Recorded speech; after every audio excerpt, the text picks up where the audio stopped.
Welcome dear students. आज हम unit conduction steady state heat transfer के topic logarithmic mean area and critical thickness of sphere को discuss करने जा रहे हैं। After this learning module you will be able to describe the logarithmic mean area for the hollow sphere. You will be able to explain the critical thickness of insulation for sphere, and furthermore you will be able to describe the heat conduction in sphere with uniform heat generation. Examination point of view से बात करें तो ये topic बहुत ही important है। यहाँ से आप short answer, long answer and conventional type के क्वेश्चंस को अपने एग्जाम में एक्सपेक्ट कर सकते हैं। साथ ही साथ अप्लाई थर्मोडायनेमिक्स के साथ अगर हम इस पर्टिकुलर टॉपिक को लिंक करने की कोशिश करें तो वहाँ पे भी वो सारे कॉन्सेप्ट जहाँ पे भी हीट ट्रांसफर की हमें बात होगी, इंटरनल हीट जनरेशन की बात होगी किसी भी स्फेरिकल सरफेस में, तो ये सारे कॉन्सेप्ट भी वहाँ पे यूज होते हैं। इंडस्ट्रीज में, सेमीकंडक्टर मैन्युफैक्चरिंग इंडस्ट्रीज में, जहाँ पे भी हमारे छोटे छोटे डिवाइसेज होंगे जिनका सिर्फ स्फेरिकल होगा, वहाँ पे किस रेट से हीट जनरेट हो रहा है, उसमें हीट कंडक्शन की डिजाइनिंग कैसे करते हैं, वहाँ पे भी इन कॉन्सेप्ट का यूज होगा। ऐसे ही वो इंडस्ट्री जो कि स्फेरिकल शेप की वेसल्स बनाती हैं क्रायोजेनिक एप्लीकेशंस के लिए, वहाँ पे भी इन सारे कॉन्सेप्ट का हमें बहुत ही ज़्यादा एप्लीकेशन देखने को मिलता है। तो इन सारी चीज़ों को हम बहुत ही डिटेल में यहाँ पे डिस्कस करेंगे। तो चलिए शुरू करते हैं। लॉगरिथमिक मीन एरिया को कैसे रिप्रेजेंट किया? कैपिटल ए सब्सक्रिप्ट क्या है, स्मॉल एम, उससे हमने यहाँ पे रिप्रेजेंट किया। सबसे पहले मैं यहाँ पे आपको फिर से एक रिमाइंड करवा दूँ, ये टर्म हमने कई बार सुन रखा है। कहाँ पे सुन रखा है? जब हम प्लेन स्लैब की बात कर रहे थे तो वहाँ पे भी हमने देखा एक इक्विवेलेंट, एक कंपोजिट हमारे पास स्लैब थी, हमारे पास एक दो, तो उसकी इक्विवेलेंट हमने एक सर्किट बना के हमने एक प्लेन स्लैब बनाया। इसी तरह हमने क्या किया, जब हमारे पास we were discussing about the cylindrical surface, तो वहाँ पे भी एक इक्विवेलेंट प्लेन स्लैब हमने बनाया था कि फिर से वहीं पे भी एक लॉगरिथमिक मीन एरिया की टर्म की बात हमने की थी। इन the same way logarithmic mean area हम हॉलो स्फीयर के बारे में भी डिस्कस करें तो बेसिकली जो कॉन्सेप्ट हमने वहाँ पे भी सीखा वही कॉन्सेप्ट यहाँ पे रिपीट होगा। तो कोई डिफरेंस नहीं है, बस कुछ न्यूमेरिकल चेंजेस होंगे, बाकी सारे कॉन्सेप्ट सेम है।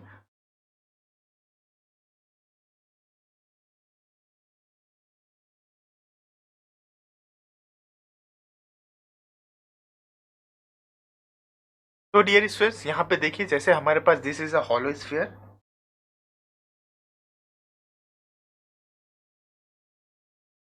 ये हमारे पास एक हॉलो स्फीयर है जिसकी इनर रेडियस r1 है, आउटर रेडियस r2 है। इसी के थर्मली इक्विवेलेंट अगर हमें इस पूरे सिस्टम को बनाना हो, कैसे? एक प्लेन स्लैब में, this is a plane slab. तो एक थर्मली इक्विवेलेंट सिस्टम के बारे में हमने पहले भी पता है। दो कंडीशन सेटिस्फाई करनी चाहिए। द फर्स्ट वन इज दोनों की थिकनेस सेम होनी चाहिए। जैसे अगर आप यहाँ पे बात करें तो यहाँ पे थिकनेस कितनी होगी?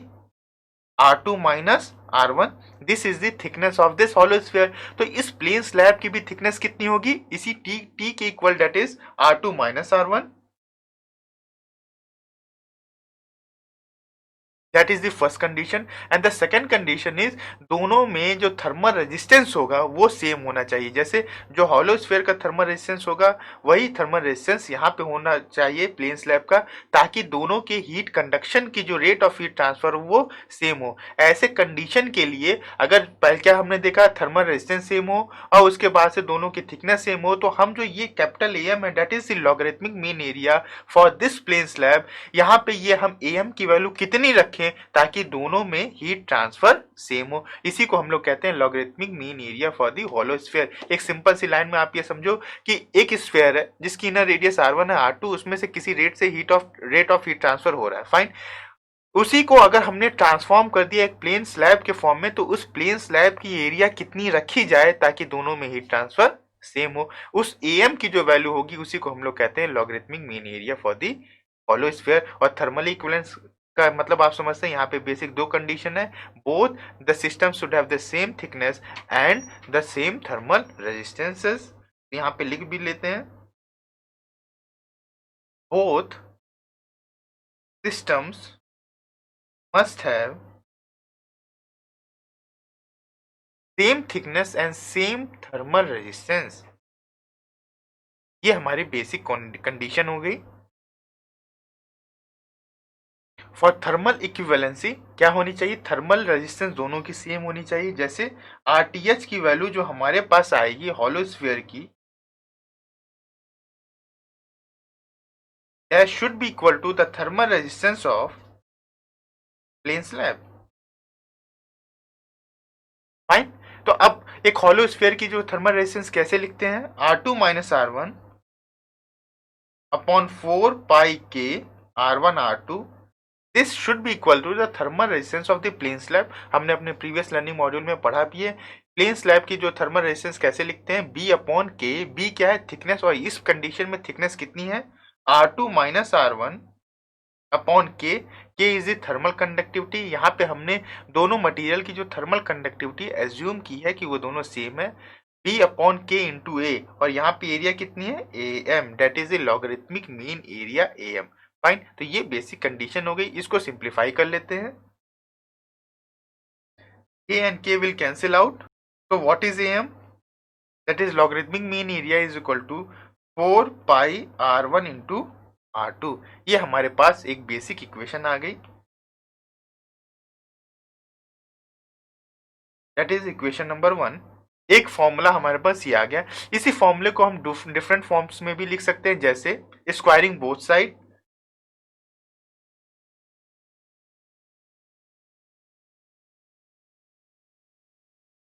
हमने इसको ऐसे भी लिख लिया, दोनों तरफ स्क्वायर कर दिया। It can be written as,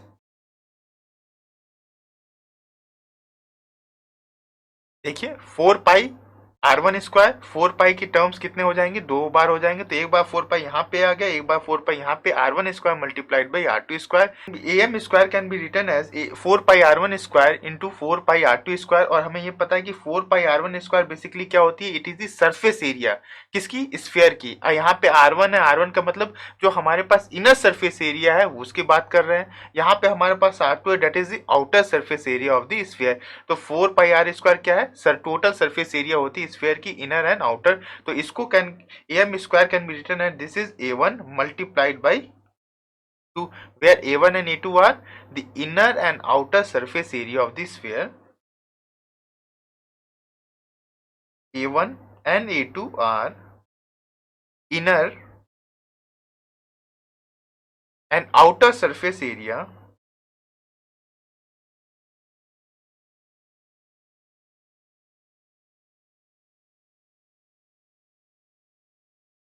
of the sphere. So it should be clear. Now it can be written as AM is equal to under root A1 multiplied by A2. This is our second relationship. तो यहाँ से हमने क्या देखा, जो logarithmic mean area की हमारे पास जो फॉर्मूला आया वो क्या आ गया, 4 pi R1 R2, that is equation number 1, radius के फॉर्म में भी। और उसी चीज को हमने अगर ट्रांसफॉर्म किया, अगर हमारे पास डायरेक्ट वैल्यू हो, इनर सरफेस एरिया की वैल्यू हमें पता हो, आउटर सरफेस एरिया की वैल्यू हो, तो हम इसको ऐसे इस फॉर्म में भी लिख सकते हैं। What is M, logarithmic mean area.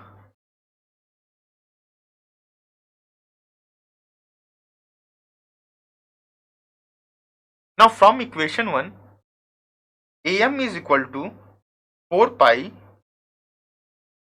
R1 R2, एक लॉगरिथमिक मीन एरिया की फॉर्मूला हमें रेडियस के फॉर्म में ऐसे भी पता है। अगर हम इसका एक इक्विवेलेंट स्फीयर बनाएं, डेट इज जो हमने इस स्टार्टिंग में क्या एज्यूम किया था, हमारे पास एक स्फीयर है जिसकी हॉलो स्फीयर, जिसकी इनर रेडियस R1 है, आउटर रेडियस R2 है। अगर हम उसको हॉलो ना करके एक सॉलिड स्फीयर को एज्यूम करते हैं, डेट इज अगर हम इसको यहाँ पे एज्यूम करते हैं, हमारे पास एक सॉलिड स्फीयर है जिसकी रेडियस कितनी, RM, तो हमने इसी के AM के इक्विवेलेंट ही एक सॉलिड स्फीयर बनाया, हॉलो स्फीयर ना बनाया। और इसकी भी एरिया हम कितनी एज्यूम करेंगे, AM is equal to 4 pi RM square. ठीक है, तो एक इक्विवेलेंट सर्किट हमने बनाई यहाँ पे। क्या किया हमने, इस AM की जो वैल्यू, जो हमारे पास एक हॉलो स्फीयर था, that is 4 pi R1 R2, इसको हमने एक इक्विवेलेंट सॉलिड स्फीयर बनाया, that is this solid sphere, जिसकी एरिया हमने एज्यूम की कि AM के इक्वल है, तो उस पे उसकी RM यानी जो ज्योमेट्रिक मीन रेडियस होगी वो कितनी होगी, हम निकालने की कोशिश कर रहे हैं। तो दोनों की एरिया इक्वल हमने एज्यूम की थी, तो 4 pi R1 R2 is equal to 4 pi RM square, और RM is equal to under root R1 R2। तो RM is equal to R1 R2, that is the equation number 3। और इसी को हमने क्या कहा, डेट इज द लॉगरिथमिक और geometric mean area. Geometric क्योंकि जैसे हमारे पास अगर ABC जो हमारे पास दो टर्म है, तो वहाँ पे जो ज्योमेट्रिक मीन B की वैल्यू होती है, क्या होती है, under root A into C। तो वो ज्योमेट्रिक रेशियो जो हमारे बेसिक कॉन्सेप्ट है, उसके अकॉर्डिंग हम इसको ज्योमेट्रिक मीन रेडियस भी कह सकते हैं। ठीक है, तो ये हमारे पास बेसिक कॉन्सेप्ट हो गया logarithmic mean area for the sphere. तो यहाँ पे हमने 3 चीज़ देखी, लॉगरिथमिक मीन एरिया हमें क्यों यूज़ किया, एक नोट यहाँ पे लिख सकते हैं हम। तो AM is so chosen that the heat flow through the sphere and the plane wall will be equal, जो कि मैं स्टार्टिंग में मैंने आपको बता दी। तो यहाँ पे कुछ नहीं करना है, बहुत ही सिंपल सा टॉपिक है। एक तरह से ये हमारा एक रिवीजन ही है, बिकॉज ये कॉन्सेप्ट हम ऑलरेडी स्फीयर सिलेंडर की जब स्टडी कर रहे थे तो वहाँ पे हमने देख लिया। तो बेसिक कॉन्सेप्ट हमारा जो था वो हमने देखा। तो हमारे पास AM जो है उसका क्या फॉर्मूला है, √A1A2 या AM is equal to 4πr1r2, या हम अगर जो ज्योमेट्रिक मीन रेडियस की अगर बात करें तो RM is equal to √R2 √R1R2। तो डियर फ्रेंड्स, आई होप कि आपको ये कॉन्सेप्ट बहुत अच्छे समझ में आ गया होगा, और अगर इससे रिलेटेड कोई भी क्वेश्चन आता है तो आप इसको इजीली कर भी पाएंगे, और यही जज करने के लिए करते हैं एक छोटा सा knowledge check. So dear students, after logarithmic mean area for a hollow sphere, now we are going to discuss another very important topic, that is the critical thickness of the sphere। ये topic हमने बहुत अच्छे से discuss किया जब हम discuss कर रहे थे अपने सिलेंडर के बारे में। तो सारे कॉन्सेप्ट हमने वहाँ पे सीखे, एज इट इज़ यहाँ पे भी एप्लीकेबल होंगे। और वहाँ पे मैंने आपको एक फॉर्मूला एक शॉर्ट में लिख के बताया था, that is critical radius of insulation is given as 2 times k insulation upon h, that is के इंसुलेशन क्या था, thermal conductivity of the insulating material. तो वो जो टर्म मैंने वहाँ पे डायरेक्ट लिख दिया था जस्ट फॉर द रेफरेंस, वो यहाँ पे हमें डिराइव करके देखना है, क्योंकि अब हमारे पास एक बेसिक नॉलेज हो गई कि रेट ऑफ फ्लो जो हम लिखेंगे हीट फ्लो रेट का एक स्फीयर के कंडीशन में कैसे लिख सकते हैं। तो यहाँ पे उस चीज़ को हम यहाँ पे डिराइव करके देखेंगे। So the topic is critical thickness of insulation for sphere. This is the topic, critical thickness of insulation for the sphere. तो कॉन्सेप्ट वही थे, जैसे आप इसको देखिए, हम जब इसके कंसेप्ट को पढ़े तो हमारे पास एक क्या था, एक सॉलिड सिलेंडर था, उसके अराउंड हमने क्या रैप किया था, एक insulating material. In the same वे यहाँ पे क्या होगा, हमारे पास कौन सा टर्म है, डेट इज स्फीयर। स्फीयर हमारे पास एक सॉलिड होगा, तो सबसे पहले हम एक स्फीयर ड्रॉ करते हैं।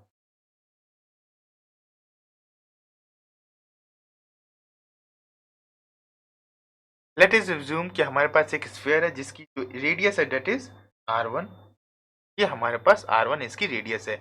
अब इस पर्टिकुलर स्फीयर के लेट अस अज्यूम कि ये हमारे पास कोई भी apparatus हो सकता है, कोई इलेक्ट्रॉनिक डिवाइस हो सकती है जहाँ से हमें हीट ट्रांसफर फ्लो को इंक्रीज करवाना हो सकता है या डिक्रीज करवाना हो सकता है, डिपेंड करता है कि हमारी रिक्वायरमेंट कैसी है। ठीक है, अब इसके और चारों तरफ हमने क्या किया, एक स्फीयर के चारों तरफ हमने एक इंसुलेशन की रैपिंग लगाई।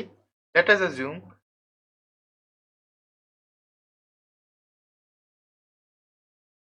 That is the insulating material, और हमारे पास यहाँ पे फ्रीडम है कि क्वेश्चन हमारा क्या है कि इसकी थिकनेस कितनी रखी जाए। थिकनेस का क्या मतलब हुआ, जो R2 जो रेडियस होगी हमारे पास, that is this one is R2।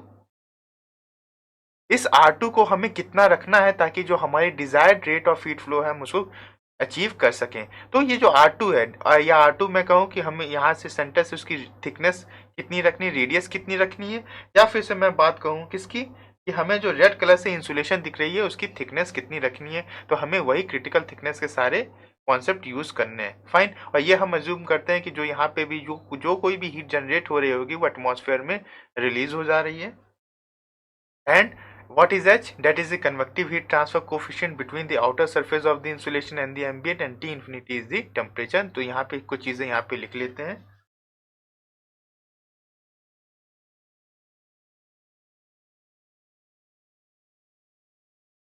R1 is the radius of solid sphere, and what is R2? That is the radius of the insulation। And the most important term जो यहाँ पे red colour से हमने insulation assume किया, उसकी thermal conductivity बहुत ही कम होगी, एक इंसुलेटिंग मटेरियल है, तो उसको हम रिप्रेजेंट करते हैं के इंसुलेशन से।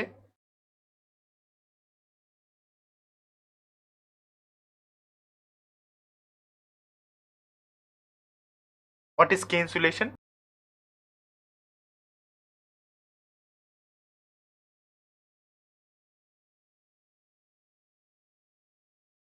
Thermal conductivity of insulating material, ये बहुत ही इंपॉर्टेंट टर्म है।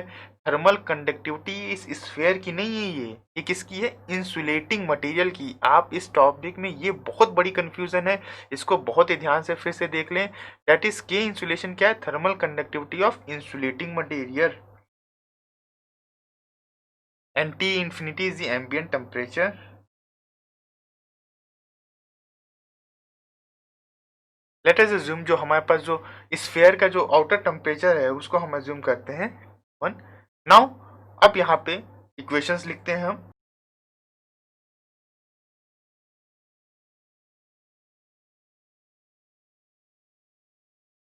Now we have to write down the value of rate of heat flow. तो रेट ऑफ हीट फ्लो क्या होगा, temperature difference that is T1 minus T divided by sum of all the thermal resistances. ये जो सारे concept जो हम यहाँ पे देख रहे हैं इसको हमने कई बार रिपीट कर रखा है जब हम इस सिलेंडर के बारे में पढ़ रहे थे, और ये जो थर्मल सर्किट का जो कॉन्सेप्ट है कई बार देख चुके हैं, तो वो मैं यहाँ पे डायरेक्ट लिख रहा हूँ, that is T1 minus T infinity divided by sum of all the thermal resistances. तो यहाँ पे थर्मल रेजिस्टेंस कौन कौन सी आएगी, पहले तो आएगी आपके पास जो इंसुलेशन है वहाँ पे क्या हो रहा है, कंडक्शन, और उस कंडक्शन के बाद एक वहाँ पे आएगी कंडक्शन रेजिस्टेंस। दूसरी रेजिस्टेंस आएगी जब वो आपका इंसुलेशन है, इंसुलेशन के बाहर जो ये वाला एरिया है वो क्या हो रहा है, यहाँ पे कन्वेक्शन का फिनोमिनन हो रहा है, तो यहाँ पे आएगी एक कन्वेक्टिव रेजिस्टेंस। तो दोनों को लिखते हैं। So conduction resistance is given by R2 minus R1 upon 4 pi के R1 R2। ये हमने कहाँ पे लिख दी, कंडक्शन रेजिस्टेंस है उस रेड कलर के इंसुलेटर में। एंड कन्वेक्टिव रेजिस्टेंस कैसे लिखते हैं, 1 अपॉन H इंटू ए। अब एरिया हमें किसकी लिखनी है, वो जो हमारे पास स्फीयर है, स्फीयर के आउटर सरफेस एरिया पे वहां पे हमें लिखनी है। तो सरफेस एरिया एक स्फीयर की कैसे लिखते हैं, 4 पाई R²। और ये जो इंटरेक्शन हो रहा है वो किसमें हो रहा है, ये इंसुलेशन है बाहर और ये हमारे पास एटमॉस्फेयर। तो यहाँ पे जो रेडियस होगा that is the R2 4 pi R² so this is the thermal resistance. ये हमारे पास बेसिक थर्मल रेजिस्टेंस आ गई। अब हमें यही देखना है कि Q की वैल्यू कब मैक्सिमम होगी, for Q to be maximum.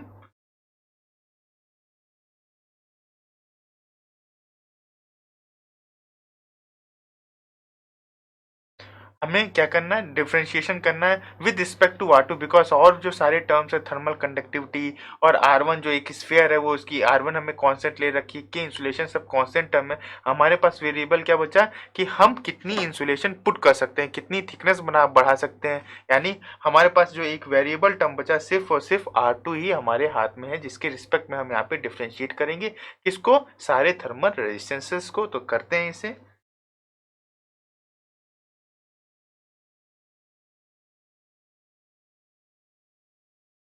Bye putting the value of RTH, अब इसको डिफ्रेंशिएट करते हैं।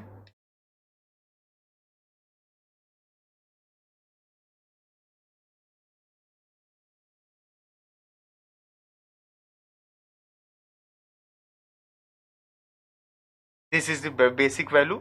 इन दोनों टर्म्स में क्या कॉमन है, 4 पाई कॉमन ले लिया।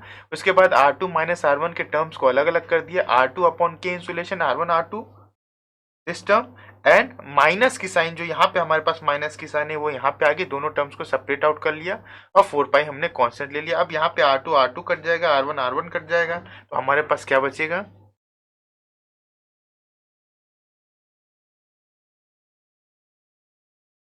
This is the basic term that we have, ये इंसुलेशन। अब यहाँ पे जो 4 पाई का टर्म है वो जीरो से मल्टीप्लाई हो जाएगा, तो ये टर्म भी जीरो हो जाएगा। अब इसको हम डिफ्रेंशिएट करते हैं। The first term that we have 1 upon K insulation R1, तो के इंसुलेशन कांस्टेंट है, R1 कांस्टेंट है, तो D by with respect to R2 differentiate करेंगे तो ये वैल्यू क्या हो जाएगी, zero, minus 1 upon K insulation that is the constant, and differentiation of 1 upon R2 that is -1/R2² plus 1 upon H constant है। उसके बाद हमारे पास बचा डिफ्रेंशिएशन ऑफ 1/R²। तो इसको आप ऐसे समझ सकते हैं एक एग्जाम्पल के तौर पे, अगर ddx हमें करना हो 1/x² को, तो हम इसको कैसे लिख सकते हैं, it can be written as differentiation of x की power -2, and it can be written as ddx of x की power n is equal to nxn -1। तो it can be written as -2x की raise to the power -2 -1 nxn -1। तो it can be written as -2x raise to the power -3 और -2 upon x³ तो in the same way ddr2 of 1/R²² को हम लोग क्या लिखेंगे, -2 upon R²। It can be written as -2 upon R² upon R2³ sorry, same concept का use हमने किया and it is equal to 0। अब इसको हम सॉल्व करते हैं, ये माइनस और ये माइनस मल्टीप्लाई होकर पॉजिटिव में हो जाएंगे, और जो हमारे पास ये माइनस है इसको हम राइट हैंड साइड ले जाते हैं तो ये पॉजिटिव हो जाएगा। तो 1/k insulation 1/r2 square is equal to 2/h R2 cube. R2 square को जब R2 से यहाँ पे काटेंगे तो सिर्फ R2 बचेगा। So what is R2? 2k insulation by H, and this is our desired value. And this R2 is also known as RC. Or what is RC? Critical radius.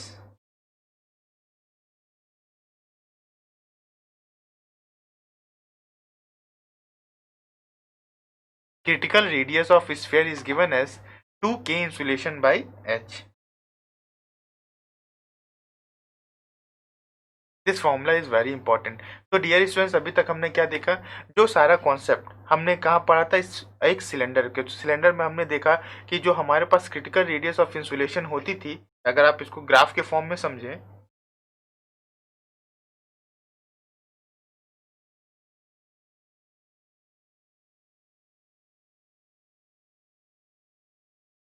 तो हमने क्या देखा था कि क्रिटिकल रेडियस से पहले अगर हमारे पास उसकी रेडियस आती है कुछ यहाँ पे, तो रेट ऑफ हीट ट्रांसफर बढ़ती है। क्रिटिकल रेडियस पे क्या होता है, maximum rate of heat transfer होती है। अगर हमारी रेडियस जो आउटर रेडियस है R2 की वैल्यू वो RC से ज़्यादा होती है तो rate of heat transfer decrease करने लगता है। और वो सारे कॉन्सेप्ट जो हमने यहाँ पे पढ़े थे कि कंडक्शन और कन्वेक्शन में कौन सा डोमिनेट करता है, वो सारे कॉन्सेप्ट यहाँ पे भी वैलिड है। तो इस पर्टिकुलर पार्ट को यहाँ पे करने का मेन पर्पस ये था, जो फॉर्मूला मैंने वहाँ पे डायरेक्ट लिख दिया था उसको यहाँ पे हमने डायरेक्ट यहाँ पे इसको सॉल्व करके देखा कि एक्चुअली यहाँ पे 2 की वैल्यू कैसे आई, और ये हम कैसे कर पाए, क्योंकि हमें बेसिक इक्वेशन अब पता चल गई हैं कि स्फीयर के लिए हम कैसे हीट कंडक्शन की इक्वेशन लिखते हैं, कैसे थर्मल रेजिस्टेंस की इक्वेशन लिखते हैं। तो this term is very important कि क्रिटिकल रेडियस ऑफ स्फीयर क्या होता है, बेसिक डेफिनेशन इसकी क्या है, वही डेफिनेशन है एट दिस जो हमने इस एक सिलेंडर के लिए पढ़ा। What is critical radius? Critical radius is that particular radius at which the resistance is lowest and the rate of heat flow is maximum. तो वो बेसिक जो कॉन्सेप्ट है वो सारी चीज़ें यहाँ पे भी वो डेफिनेशन से लेके एजम्पशन से लेके और यहाँ पे जो कोई भी हमने कंक्लूजन और जो भी कॉन्सेप्ट वो सीखे थे तो बिल्कुल सेम है, आप वहाँ से उसको देख सकते हैं। यहाँ पे बस एक चीज़ जो हमारा मेन पर्पस था वो क्या था, ये R2 is equal to K insulation by H, इसको डिराइव करना, तो इसको हमने यहाँ पे देख लिया। तो डियर स्टूडेंट्स, आई होप कि आपको ये सारी चीज़ें क्रिटिकल रेडियस ऑफ इंसुलेशन का कॉन्सेप्ट अच्छे से क्लियर हो गया होगा फॉर अ स्फीयर, एंड इससे रिलेटेड अगर कोई भी क्वेश्चन आता है तो आप इजिली अटेम्प्ट कर पाएंगे। So dear students, moving head, now we are going to of this particular learning module का जो थर्ड पार्ट है, that is heat conduction in a sphere with internal heat generation.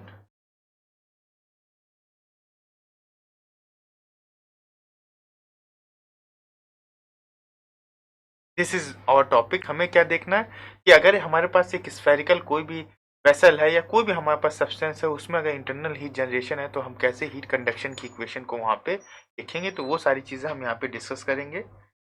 तो सबसे पहले हम इस पर्टिकुलर कंडीशन को प्रैक्टिकली समझने की कोशिश करते हैं। ये एग्जांपल कैसा है, लेट अस अज्यूम कि हमारे पास कोई भी इलेक्ट्रॉनिक डिवाइसेस हैं जिसका शेप कैसा है, एक सॉलिड स्फीयर के फॉर्म में है, जिसकी रेडियस r है। अब उसमें जब करंट फ्लो कर रहा है तो उसमें एक इंटरनल हीट जनरेशन हो रही है बिकॉज ऑफ द रेजिस्टेंस। अब उसकी वजह से उसमें एक इंटरनल हीट जनरेट हो रही है। अब वो अगर उसको स्टेडी स्टेट में रहना है तो वो सारी की सारी हीट उसको किसको, एटमॉस्फेयर को ट्रांसमिट कर देनी होगी। और यहाँ पे हम ये एज्यूम करते हैं जो हमारे पास एम्बिएंट कंडीशन है, that is at temperature is T infinity and the convective heat transfer coefficient is H, या हमने ये जूम कर रखा। एक हमारे पास प्रैक्टिकल एग्जांपल ये हो गया। या हमारे पास कुछ ऐसे भी, जैसे अगर हम जो हमारे पास फ्रूट्स होते हैं उनकी जो नेचुरल राइपनिंग का प्रोसेस होता है, जैसे हमारे पास लेट अस अज्यूम कि हमारे पास एक संतरा है, ऑरेंज है, और वो जब नेचुरल राइपनिंग होती है तो उसमें भी एक इंटरनल हीट जनरेट होती है। तो ऐसे केसेस की एनालिसिस करने के लिए हमें इसका पढ़ना बहुत ही ज़रूरी है। तो हमने क्या एज्यूम किया कि हमारे पास एक सॉलिड स्फीयर है जिसकी रेडियस r है, और यहाँ पे हम ये देखते हैं कि जब इसमें इंटरनल हीट जनरेशन किस रेट से हो रहा है, let us assume Q dot से इंटरनल हीट जनरेट हो रही है, डेट इज इतना Q dot watt per meter cube per unit volume heat generate हो रही है। साथ ही साथ हमने ये जूम किया कि जो हमारे पास यहाँ पे टेम्परेचर है, इस स्फेयर के जो आउटर सरफेस है उसकी जो वॉल टेम्परेचर कह लूँ या मैं इसे सरफेस टेम्परेचर कहूँ, टी डब्ल्यू और जो सेंटर पे टेम्परेचर होगी हमें उसको भी कैलकुलेट करना है। तो हमारे पास जो यहाँ पे बेसिक जो पर्पस होगा वो हमारा जो स्टार्टिंग से हम अपना अप्रोच लेके आ रहे हैं, सबसे पहले हमें ये देखना होगा कि टेम्परेचर कैसे वेरी कर रहा है, फिर से हमें रेट ऑफ हीट फ्लो को भी कैलकुलेट करना है। तो सब पहले सारी चीज़ें यहाँ पे मेंशन कर लेते हैं।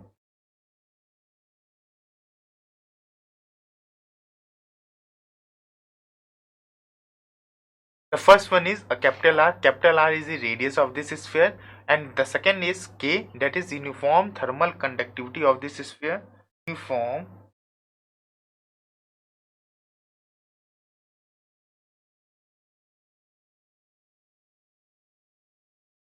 so K is uniform thermal conductivity, and what is Q dot?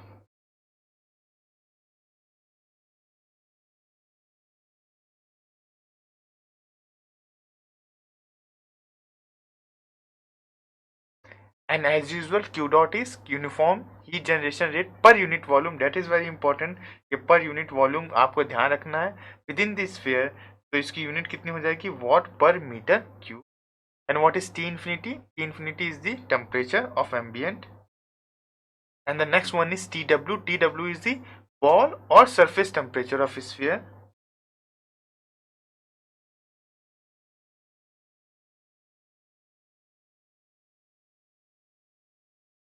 So what is our objective? The first objective is we have to find out the temperature distribution as a function of radius।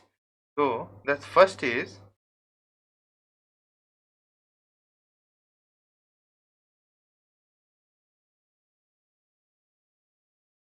we have to calculate the temperature distribution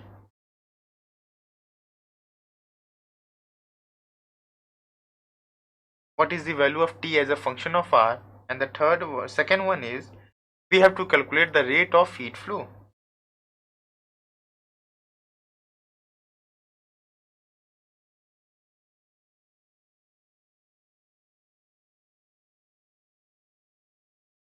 हमें Q की value भी यहाँ पे calculate करनी है। तो ये basic हमारा assumption कुछ ऑब्जेक्टिव है, इसके लिए हमें कुछ assumptions लेने होंगे। तो late us assume eight any particular radius R,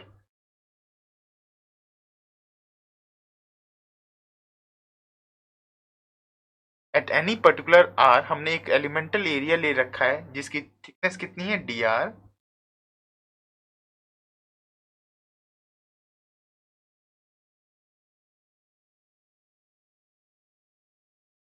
तो दिस थिकनेस इज dr, और साथ ही साथ यहाँ पे कुछ assumptions भी लेंगे हम।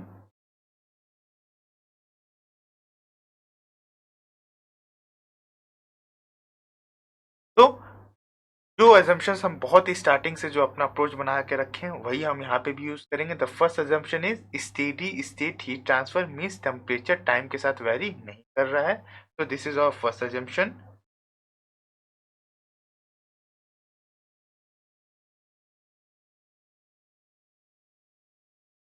Steady state heat transfer that is temperature is not a function of time, temperature is not a function of time।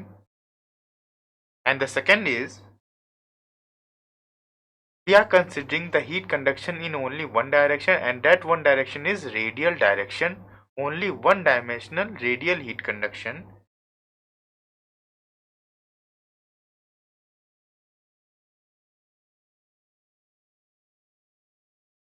And the third assumption is the uniform जो रेट हीट जनरेट हो रही है जिस rate से वो uniform में पूरे sphere में, ऐसा नहीं कि किसी पर्टिकुलर रेडियस पे ज़्यादा हो रही है और किसी दूसरे रेडियस पे डिफरेंट है। We are assuming the rate of heat generation is uniform throughout the sphere.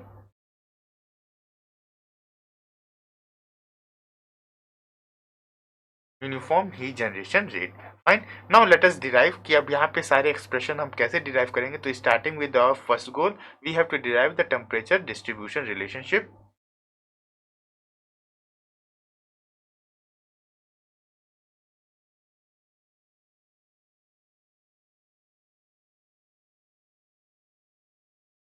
तो सबसे पहले यहाँ पे हमने जो डायग्राम में रिप्रेजेंट किया, कंसीडर एन एलिमेंट, एक एलिमेंटल एरिया लिया at radius r and thickness d r. तो वहाँ पे पहले हम हीट कंडक्शन की इक्वेशन लिखेंगे।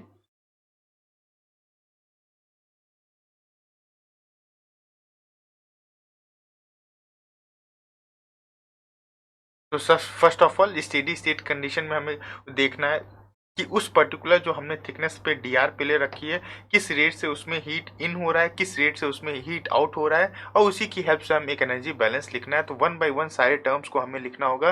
The first one is the heat conducted in, that is जो उसका इनलेट पॉइंट है वहां पे किस रेट से हीट ट्रांसफर हो रहा है, तो उसको हम फूरियर हीट कंडक्शन की इक्वेशन से लिखेंगे।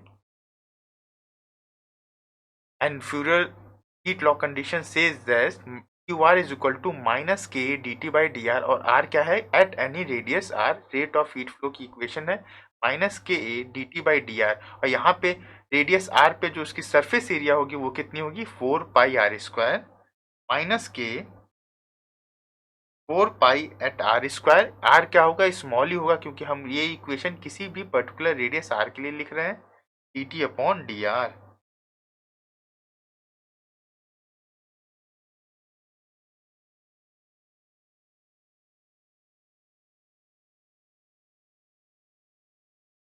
नाउ उस पर्टिकुलर डी आर जो हमारे पास एलिमेंटल एरिया ले रखी है उसमें किस रेट से हीट जनरेट हो रही होगी वो कैसे निकालेंगे, that we have to calculate heat generated in the element, सिर्फ उस एलिमेंट में। तो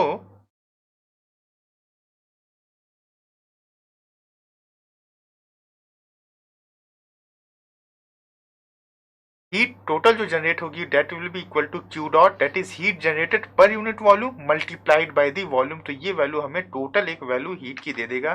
तो Q dot multiplied by volume, volume कैसे निकालेंगे, एरिया मल्टीप्लाइड बाई इस थिकनेस, तो एरिया कितनी हो जाएगी 4 पाई r² एंड उसकी thickness d are, so that is the volume of that elemental area.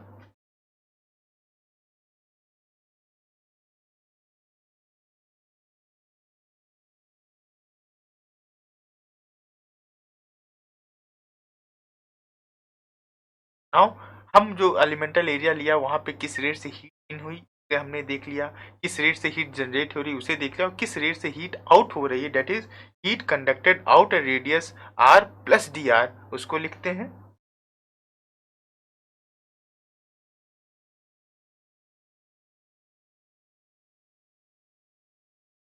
तो it can be return as q at r plus d r plus वो thickness को add करके d r, वहां पे कितनी rate heat जो out होगी that will be equal to q r, ये टेलर सीरीज का एक्सपेंशन है, q r plus d d r of q of r d r. तो ये तीनों इक्वेशंस हमने लिख ली। अब यहाँ पे एक एनर्जी बैलेंस करेंगे हम।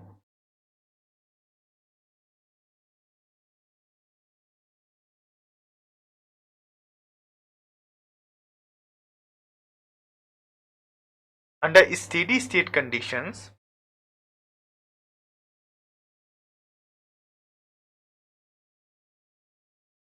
क्या होगी, किस रेट से हीट जनरेट हो रही है प्लस किस रेट से हीट इन हो रही है, that will be equal to q r plus d r, किस रेट से हीट आउट हो रही। This is the basic equation, और इस इक्वेशन को हमने कई बार यूज किया है किस कंडीशन को सेटिस्फाई करने के लिए, स्टेडी हीट स्टेट कंडीशन के लिए। अदरवाइज अगर ये कंडीशन फुलफिल ना हो तो टेम्परेचर स्टेडी मीन्स टेम्परेचर क्या होगा, वेरी करना शुरू कर जाएगा टाइम के साथ। तो उसी को अगर अवॉइड करना है तो यहाँ पे अगर हमें स्टेडी स्टेट की कंडीशन लेनी है तो उस पर्टिकुलर एलिमेंट में जिसमें हम सारी एनालिसिस कर रहे हैं क्या होना चाहिए, जिस रेट से वहाँ पे हीट इन हो रही है, जिस रेट से वहाँ पे हीट जनरेट हो रही है, उसी रेट से जितना कुछ भी हुआ वो सब की सब उस पर्टिकुलर एलिमेंट से बाहर भी चली जानी चाहिए। तो वही इक्वेशन हमने यहाँ पे लिखा है। Now putting down all the values,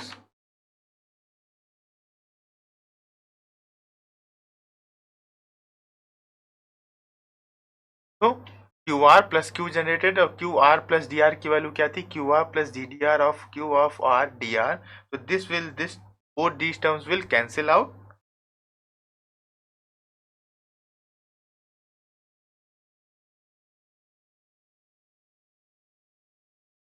ये हमारे पास बेसिक इक्वेशन बन जाएगी। अब दोनों की जो क्यू जनरेटेड है और क्यू आर इसकी वैल्यूज हमने कैलकुलेट कर रखी है। Put down this values, putting the values,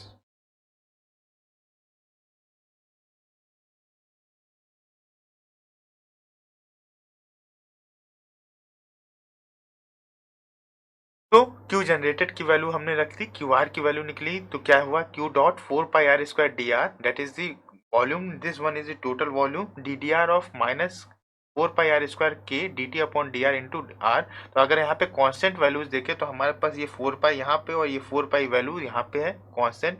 इसके बाद से कुछ मैनिपुलेशन हमने किया, यहाँ से जो हमारे पास राइट हैंड साइड में k की वैल्यू थी उसको q डॉट बाई k किया, डी आर हमारे पास पहले से था, और जो यहाँ पे हमारे पास आर स्क्वायर का टर्म था वो सारे आर स्क्वायर के टर्म को हम एक तरफ ले आए, that is -1/r² d d r of r square d t by d r into d r, और ये डी आर और ये डी आर भी आपस में कैंसिल हो जाएंगे। नाउ प्रोसीडिंग अहेड,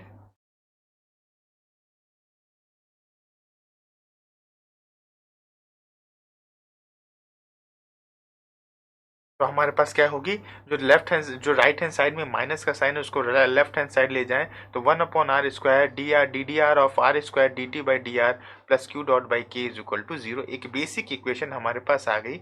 अब इसको और सिंप्लीफाई करते हैं, डिफ्रेंशिएट करते हैं, 1/r²। अब डिफ्रेंशिएशन हम कैसे करेंगे, प्रोडक्ट रूल का यूज करके, u dash v plus u v dash. तो first of all we will differentiate the first term, differentiation of r² will be 2r dt by d r plus r² को हम वैसे ही छोड़ देंगे और दूसरे टर्म को डिफ्रेंशिएट करेंगे, तो क्या बचेगा d2t upon d r square. ये बेसिक जो डिफ्रेंशिएशन का फॉर्मूला होता है प्रोडक्ट रूल का वो यूज किया, plus q dot by k is equal to 0। Now opening the bracket, तो 1/r² multiplied by 2r that is 2/r dt upon d r plus d2t upon d r square plus Q dot by k is equal to 0। इस form में हमने यहाँ पे इसको achieve कर लिया। Now further simplifying it,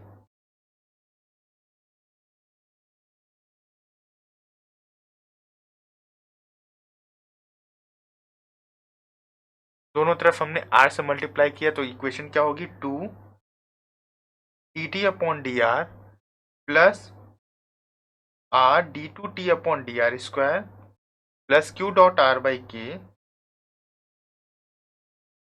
is equal to 0। Now transforming it in another form,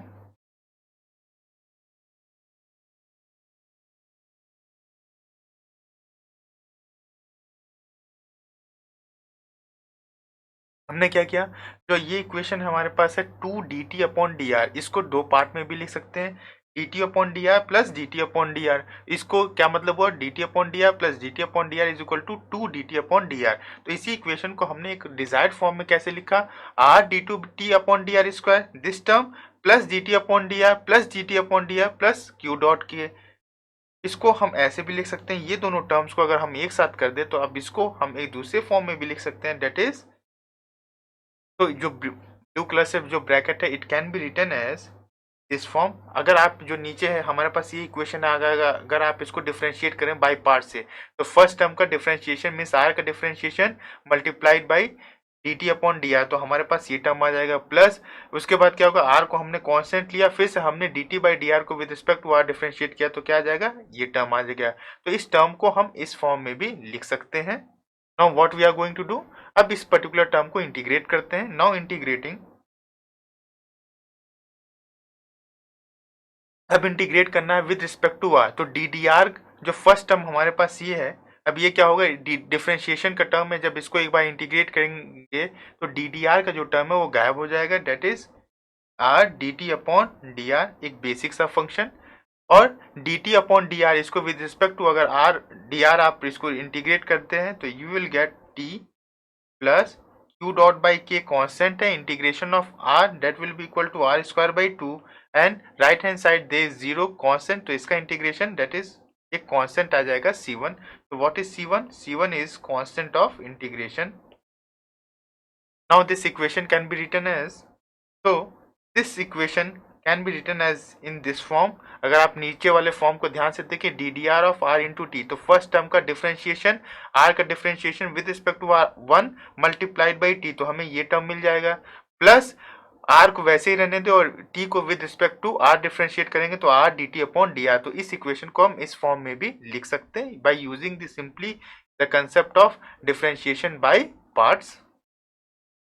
now again integrating it,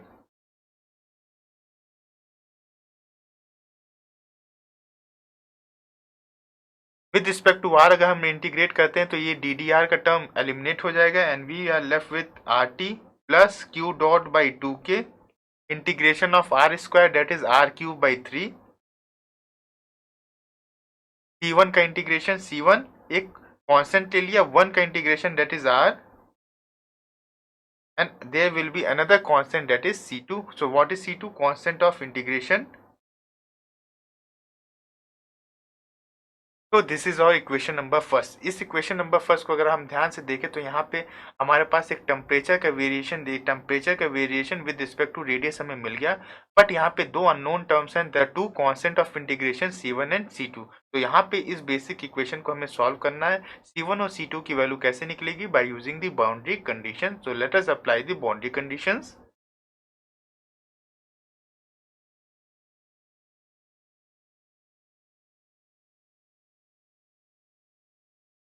the first boundary condition is, अगर हम सेंटर पे कहें एट सेंटर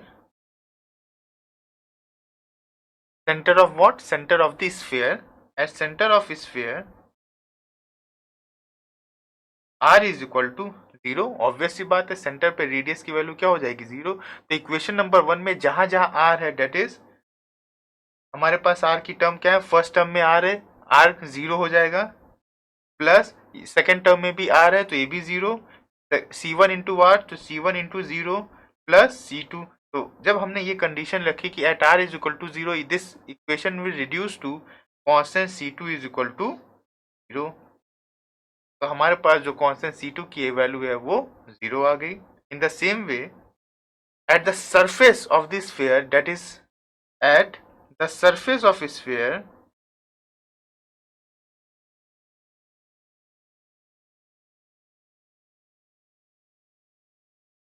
स्मॉल r की वैल्यू किसके इक्वल हो जाएगी? Radius of this sphere. And at this temperature will be equal to T is equal to wall temperature और surface temperature. तो ये जो कंडीशन है इसको भी हम पुट कर लेते हैं। एट स्मॉल r वहां पे कैपिटल R लिख देंगे, जहां कैपिटल T होगा वहां TW plus Q dot capital R cube by 6k is equal to C1 की वैल्यू क्या है? C1 स्मॉल r की जगह capital R plus C2 is equal to 0, because C2 is equal to 0 हमने derive कर लिया है। तो यहाँ से हमें किसकी वैल्यू मिल जाएगी? कांस्टेंट C1 की। तो C1 इज इक्वल टू, तो C1 इंटू R से हमने डिवाइड कर दिया या कॉमन ले लिया, तो C1 is equal to TW plus Q dot R square by 6k। तो यहाँ से हमने देखा कि इक्वेशन नंबर 1 में हमें दो कांस्टेंट की वैल्यू चाहिए थी। The first one is the C1 and the second one is C2। तो दो बाउंड्री कंडीशंस लगाए और हमें C1 और C2 की वैल्यू हमें मिल गई। अब इन दोनों कांस्टेंट की वैल्यू इक्वेशन नंबर 1 में पुट कर देते हैं। तो let us see what the result is.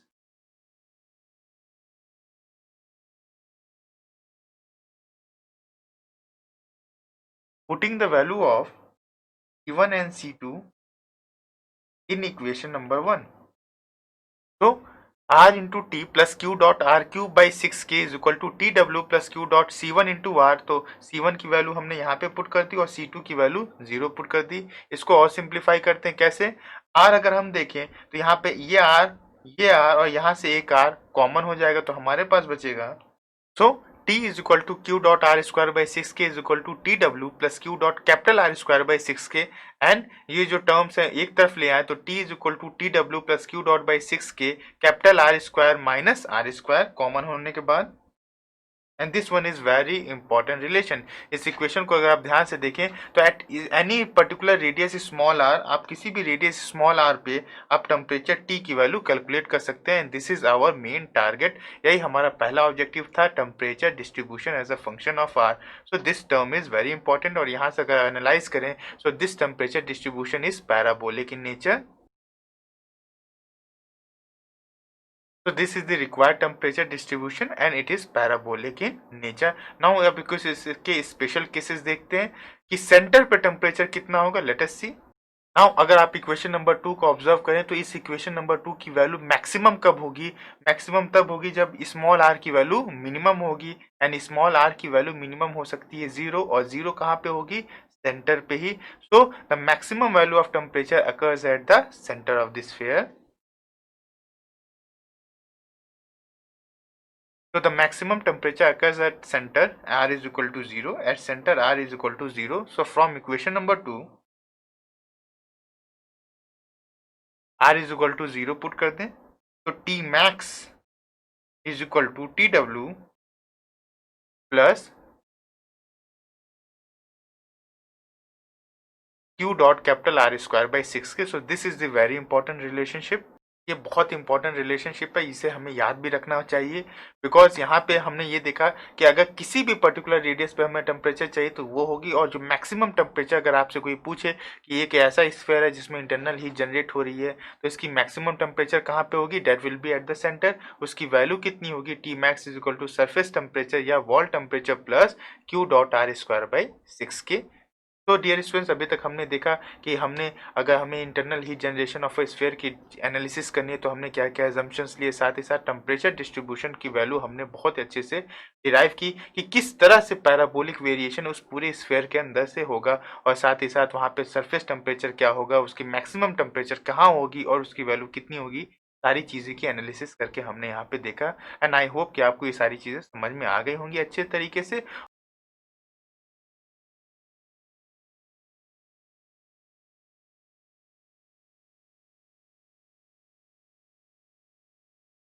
Now moving to the another objective, that is we have to calculate the rate of heat transfer. तो बहुत ही सिंपल सा है, जब हमें टेम्परेचर की प्रोफाइल मिल गई तो ये निकालना बहुत ही सिंपल सा, बहुत ही बार प्रीवियस लर्निंग मॉड्यूल्स में हमने इसे देखा भी है. तो bye using the basic Fourier law heat conduction equation, तो Q is equal to minus K dt by dr हम कहाँ पे निकालना है, eight the surface of the temperature, eight the surface of the sphere.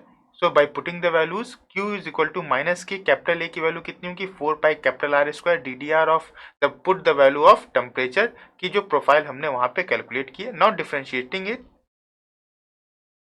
अब इसका डिफ्रेंशिएशन करते हैं. The D d r of T W, T W क्या है, एक सब वॉल टेम्परेचर है, कॉन्स्टेंट वैल्यू, तो इसकी वैल्यू कितनी आ जाएगी, 0 plus Q dot by 6 k constant, capital are square इसकी वैल्यू 0 माइनस आर स्क्वायर की वैल्यू कितनी आ जाएगी, 2r, और हमें लिखना है at small r is equal to capital R, so it will become 0 minus 2r. अब इसको और सिंप्लीफाई कर लेते हैं, तो q is equal to minus यहाँ पे है एक, हमारे पास माइनस यहाँ पे एक माइनस का टर्म ये है, आपस में कैंसिल हो जाएंगे और इट विल बिकम पॉजिटिव, के आपस में कैंसिल हो जाएंगे, 2 और ये 3 हो जाएगा हमारे पास. तो we are left with q is equal to, this is the basic formula कि किस रेट से हीट ट्रांसफर हो रहा होगा, जिस रेट से ये हीट जनरेट हो रही है, that is 4/3 pi r cube into q dot क्या था, किस रेट से हीट जनरेट हो रही है. तो ये एक बेसिक फॉर्मूला है हमारे पास कि अगर रेट ऑफ हीट ट्रांसफर निकालना हो तो we can use this equation. Now we have to calculate the value of the wall temperature. Wall temperature की वैल्यू क्या होगी, तो बेसिक कॉन्सेप्ट जो हम स्टार्टिंग से देखते चले आ रहे हैं कि अगर हमें स्टेडी स्टेट कंडक्शन को सेटिस्फाई करना है तो जिस रेट से इसमें एक स्फीयर में इंटरनल हीट जनरेट हो रही होगी उसी रेट से यहाँ पे कन्वेक्शन हो जाना होगा ताकि कोई भी एक्यूमुलेशन ना हो. तो let us use that particular equation. So this is the basic equation. The rate of heat generation is equal to heat convected from the outer surface of the sphere. तो किस रेट से heat generate हो रही है, that is Q dot multiplied by, ये Q dot क्या है, heat generated per unit volume, तो इसको वॉल्यूम से मल्टीप्लाई कर देंगे.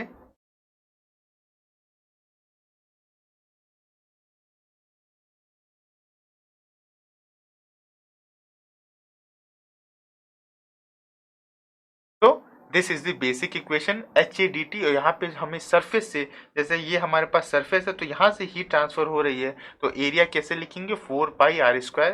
Now solving it, 4 pi r square और 4 पाई आर स्क्वायर यहाँ से कैंसिल हो जाएगा.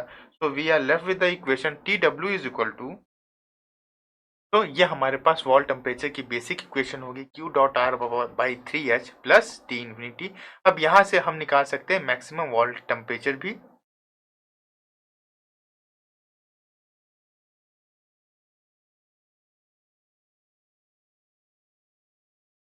तो this is our basic equation जो हमारे पास हमने डिराइव की थी एट एनी रेडियस आर हमें टेम्परेचर निकालने के लिए.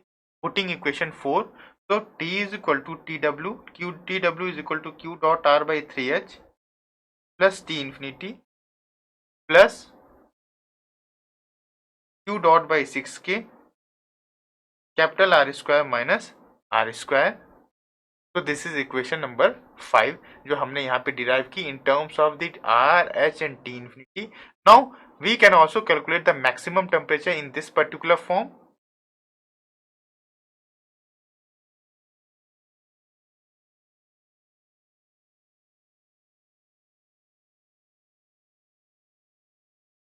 So this is also the value of the maximum temperature. हमने क्या किया, स्मॉल आर की वैल्यू वहां पे 0 पुट कर दी, तो T max is equal to T infinity plus Q dot are by 3h plus Q dot are square by 6k। तो डियर स्टूडेंट्स, अभी तक हमने देखा कि कैसे हमने पूरी एनालिसिस की कि अगर हमारे पास कोई भी स्फीयर हो, उसमें इंटरनल हीट जनरेशन हो रहा हो, तो हम कैसे इक्वेशंस को लिख सकते हैं, क्या हमारे एजम्पशंस हो गए। साथ ही साथ हमने हमारे जो 2 ऑब्जेक्टिव थे हमने उसे कवर किया। The first one is we have to calculate the value of temperature as a function of R temperature distribution, and the second is the rate of heat transfer. साथ ही साथ हमने मैक्सिमम टेम्परेचर की value भी calculate की, and we have also calculated the value of the wall temperature. तो सारी ये एक इन्फॉर्मेशन जो कि हम स्टार्टिंग से करते चले आ रहे हैं कि अगर हमारे पास एक प्लेन स्लैब होती तो उसमें इंटरनल हीट जनरेशन होगा तो क्या फिनोमिनन होगा, एक सिलेंडर था हमारे पास उसमें इंटरनल हीट जनरेशन होगा तो कैसे सॉल्व करते हैं। इन द सेम वे स्फीयर में भी वो सारी चीज़ें हमने यहाँ पे कैलकुलेट की, एंड आई होप कि आपको ये सारी चीज़ें अच्छे से समझ में आ गई होंगी। I hope you have achieve from this lesson the following learning outcomes, like describe the logarithmic mean area for the hollow sphere.